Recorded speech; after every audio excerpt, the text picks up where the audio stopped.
Antalya Kütükçü Mazıdağ'ından İsmail Kır. Nasıl geçiyor festivalimiz? Çok güzel geçiyor. Hayranlıkla izliyorsun. Biz de yürüyoruz tabii, bunu izlemeye merak ediyoruz. Biz de yürüyoruz. Eskileri düşününce gözlerin yaşardı. 84 yaşındayım ben galiba, olacak haliyle tabii ya. Ne zorluklar çektiniz, neler yaşadınız? Ayak yalın, başı kabak, sığır derisinden çarık giydim ben. Çok zorluklarla büyüdüm Mazıdağ'ın üstünde.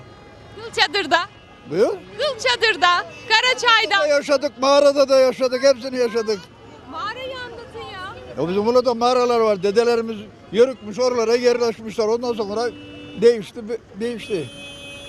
Teşekkür ederim. Şimdi gençler lüks içinde ha? Amcama ben sanayiciyim. Şimdi trilyonlarım ama hepsi bitti. 84 yaşındayım. Akdeniz sanayide. 25 tane dükkanım var benim ama hepsi bitti. Antalya benim olsa ne olur, Korkuteli benim olsa ne olur. Ama şu da var, Yörüklüğün en güzel dönemini de siz